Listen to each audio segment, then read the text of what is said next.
All right. The Lord is good. He's very kind and generous.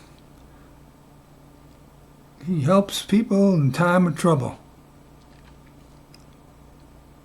He's the judge of all the earth. He sets the law and executes judgment through the blood of the everlasting covenant. Through the blood of Christ, which gets rid of all the sacrifices of the Old Testament. So we see similarities between the Old Testament God and the New Testament God. That they both believed in blood sacrifice.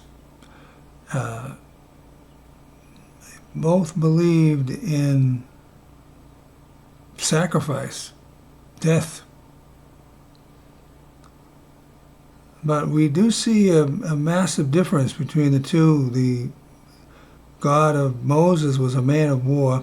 Unless God just doesn't want to be a man of war anymore, because it's totally not in the New Testament.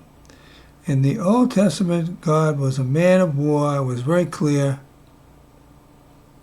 And in the New Testament, we see nothing like that whatsoever. It's a complete different personality. Absolutely, totally different person as far as we can see in the writings. I have a new message series here with a new name. I don't know how long it's going to be, but I named it Men Have Seen God. I could have said, Have Men Seen God? But I wanted to state it. Men have seen God. We're starting at John 1:18, and then we're going to work back into the Old Testament. John 1:18, no man has seen God at any time. Really? The only born Son, which is in the heart of the Father, he has talked about him.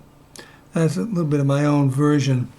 Well, I just made it more modern, because it's so unmodern even in the new versions, many times. But then we find in the Old Testament, which is supposed to be the same God, if we compare these statements, then it's not the same God. Because if no man has seen the God of Jesus at any time, then the God of the Old Testament is not the God of Jesus. So we're going to look at the sightings of God. I was going to call it the sightings of God. Starting in Exodus 24:9 through 18. Then went up Moses and Aaron, Nadab and Abihu, and 70 of the elders of Israel. This stuff is very fascinating and puzzling and mysterious. So a big group of them went up. It doesn't say where they went up to, because they didn't go to the top of the mountain. It doesn't even say mountain. This is the King James, but I don't think it says mountain in any of the versions. But they went up. They went up higher, to a higher ground. And they saw the God of Israel. See? Verse 18 of John 1. Complete opposite. It couldn't be any clearer. And they saw the God of Israel. But then they were going to find that there's contradictions within the writings of Moses too. So you end up saying, we don't know what they saw. They saw some kind of manifestation of some kind of an immortal being.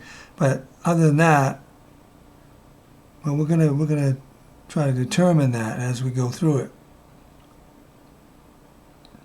And they saw the God of Israel. And there was under his feet, as it were, a paved work of a sapphire stone, and as it were, the body of heaven in his clearness. So they could clearly see, it says in this verse. Actually, later on, right in these writings of Moses, it says, no man can see me and live. No man can see my face. But then there's another verse that says that they talk face to face. So it's full of contradictions, full of them. But here in this verse 10, it says that they could see his body clearly. So, and he wasn't facing away. We're going to see where God let Moses supposedly see his back, not his front. So it's all conflicting. It's all contradictory.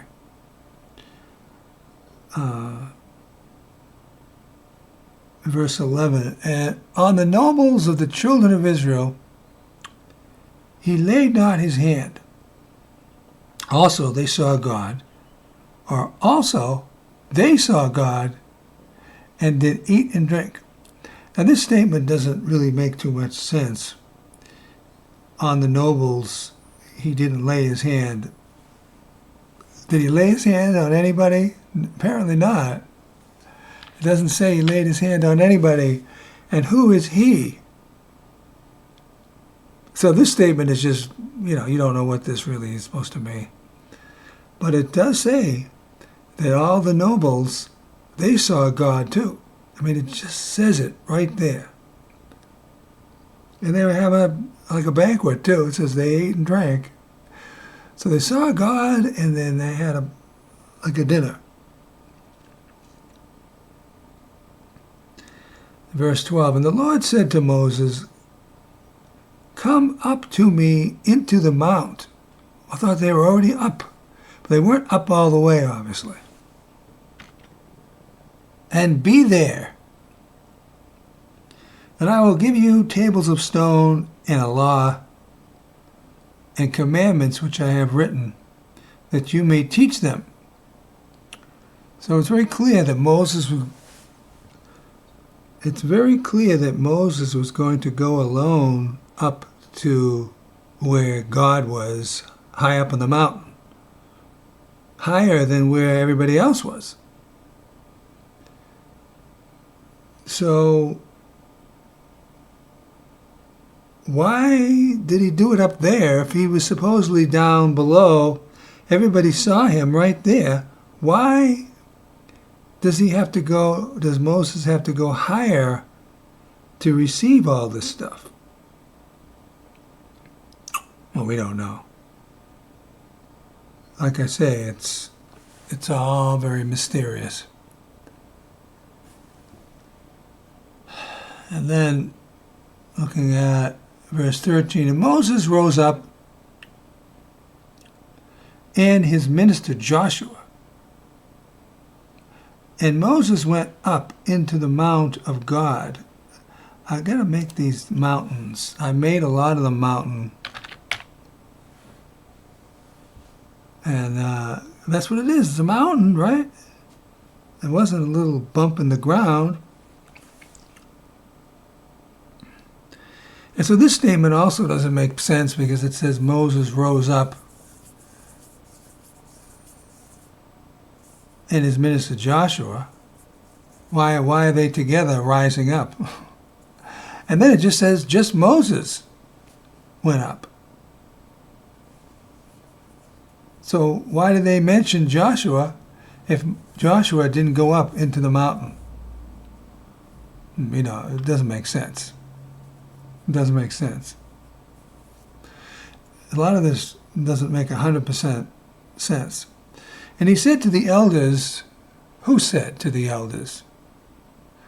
See, I changed a lot of this and further down where I had who it is speaking, because this is what these writings do.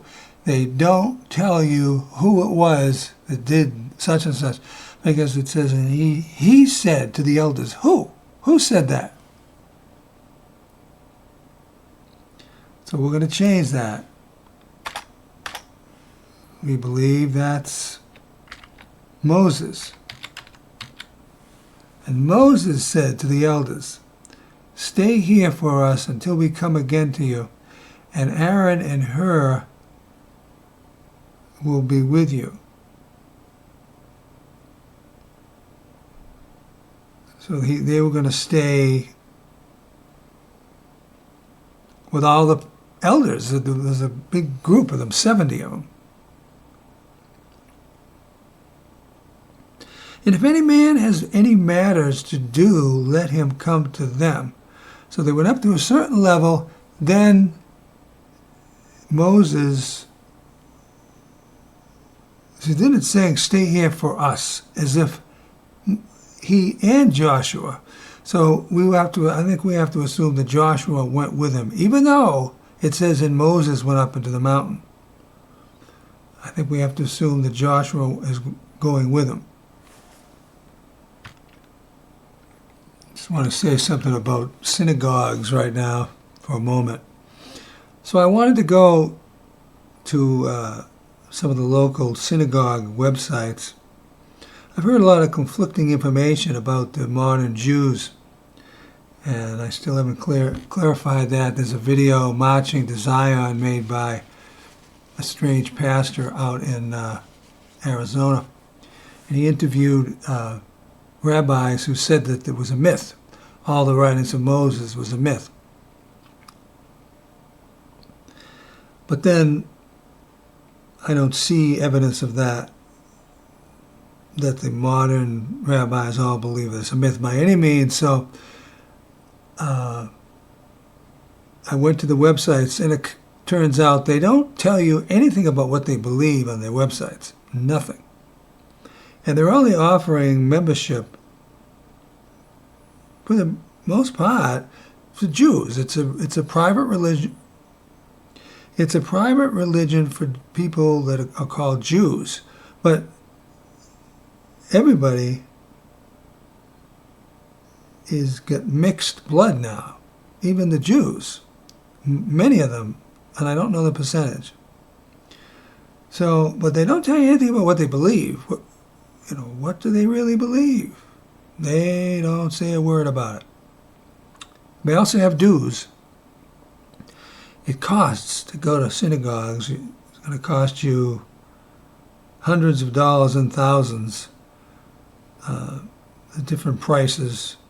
But they set the price, and if you want to have this kind of membership, then you have to pay this amount of money. The lowest I saw was $650. And then there was some high ones, $1,800, $1,100, $1,200. Two different synagogues that I went to look at. But they don't say anything about what they really believe. So verse 15, and Moses went up into the mountain. See, it doesn't say that Joshua went up with him, but it said, stay here for us, as if he's going up with Joshua. I don't know why they don't say that, but maybe we'll find out as we go through it. So Moses went up into the mountain, and a cloud covered the mountain. And that's always mysterious, the cloud. And the glory of the Lord abode upon Mount Sinai, and the cloud covered it 6 days. And the seventh day he called to Moses out of the middle of the cloud. So what did he do for 6 days? What did they do for 6 days? I mean, the cloud covered the mountain. So we are not told. We're just not told. Verse 17. And the sight of the glory of the Lord was like devouring fire on top of the mountain, in the eyes of the children of Israel. So they looked up and they saw devouring fire. And Moses went into the middle of the cloud and went up into the mountain. And Moses was in the mountain 40 days and 40 nights. So apparently just Moses went up, even though they lead you to believe that somehow Joshua went with him. It's not clear. The writing is imperfect, or the translation is imperfect. So according to this, it was just Moses who went right into the middle of the cloud And he was there forever. 40 days. That's like a month and 10 days or so, depending on their calendar. Because it doesn't say what month that is.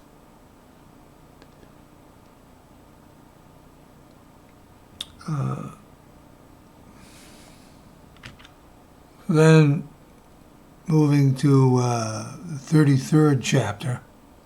That was the 24th chapter we just read of Exodus, and now we're going to move to the 33rd chapter. And that's all there is, before.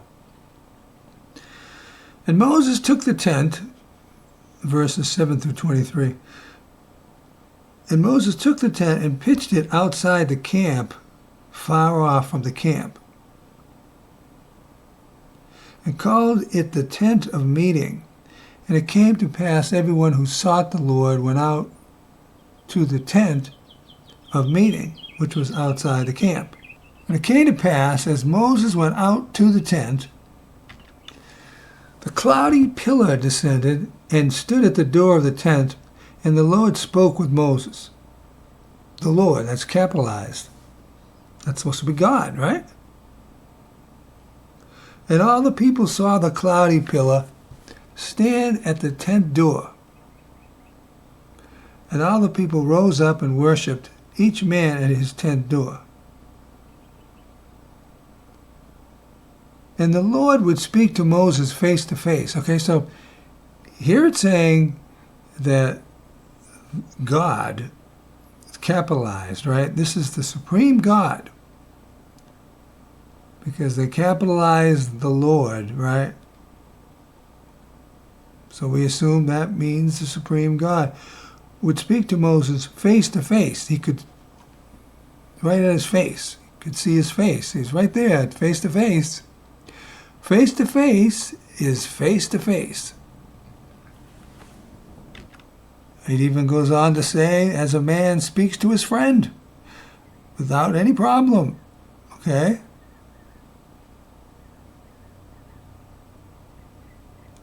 Jesus said, no man has seen God at any time. That's totally the opposite. That's totally different. That's not the same God then, if that's the God of Jesus. It's a different God. And Moses returned to the camp, but his servant Joshua, the son of Nun, a young man, did not come out of the tent. Why? It doesn't even say that he went in the tent, Joshua, son of Nun. And now they're saying he didn't come out of the tent, and I'm not sure if they tell you why that is.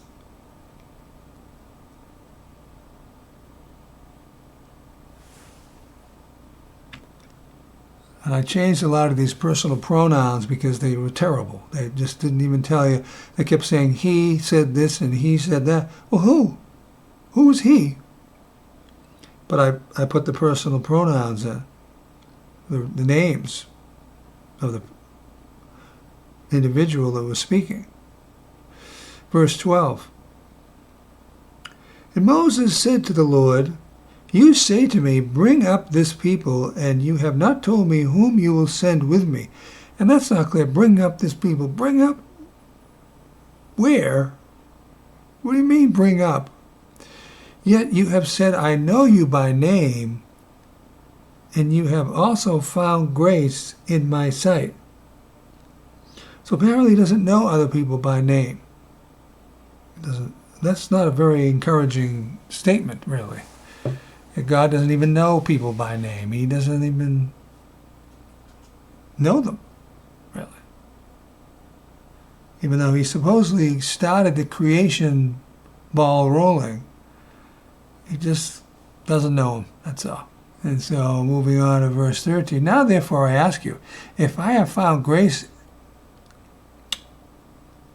in our sight, that's not correct language either, I just realized. Moses is speaking. Make me see now your way that I may know you. that I may find grace in your sight, and believe that this nation is your people. I modernized this because this is basically what it was saying, but it was the words it was using were not correct. They're just not the perfect words that were there originally.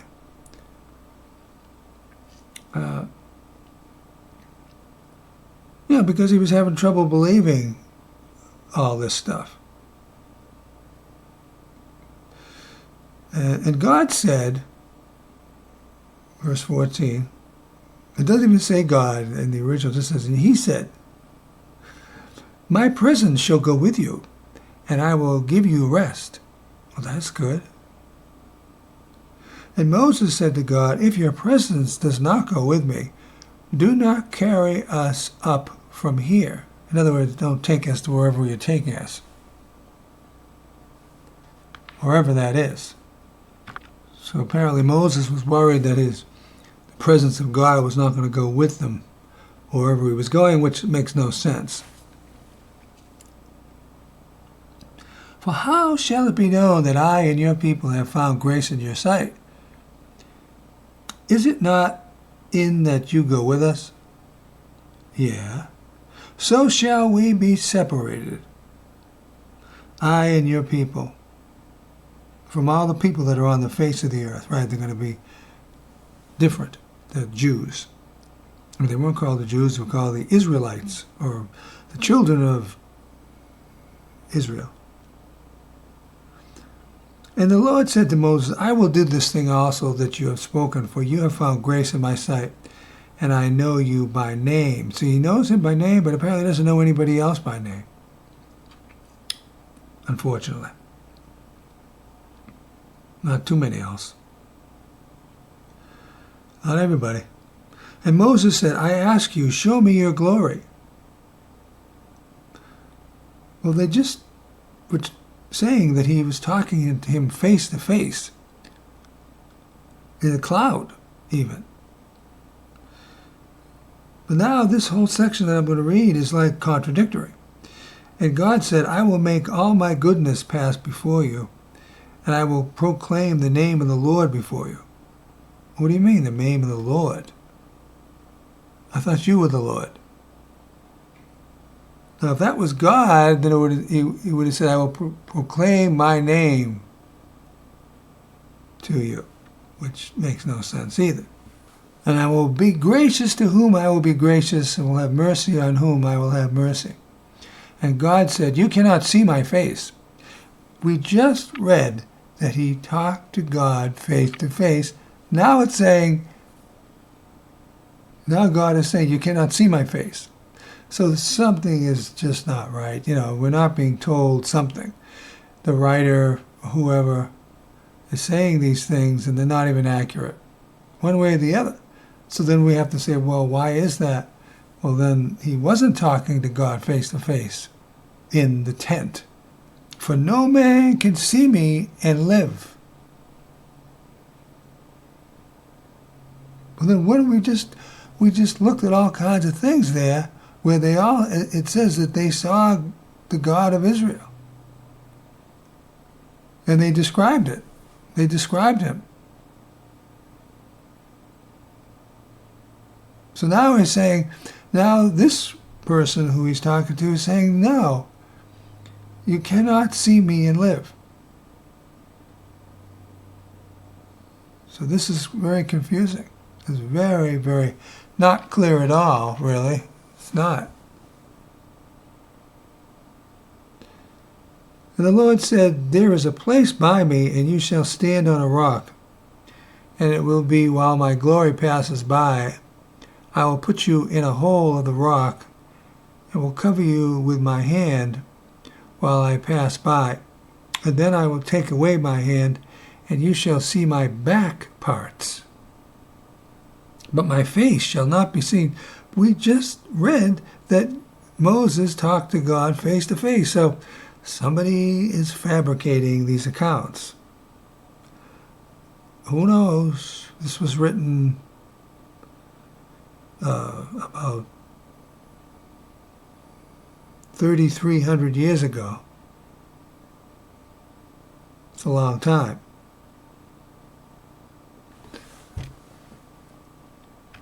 So obviously there's a lot of things that we're not being told. What else is not known?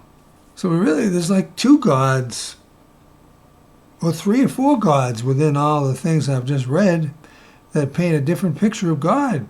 1 minute he's talking face to face. 1 minute he says, no, I can't show you my face. So that'd be two different gods, really. And then 1 minute they see God and he's like a consuming fire, right? They saw the consuming fire of God. But then they claim that God was talking to Moses face to face. And now this is claiming that you can't see his face. If you see his face, then you won't live. Well, it's not clear. Not clear at all. So you can take your choice, whichever God you want to believe in. I believe in the one that was face to face. I believe in the one that they saw. They said that all the elders saw God. That's what it says. So we're really just left with mystery. We don't really know what they all saw, for sure.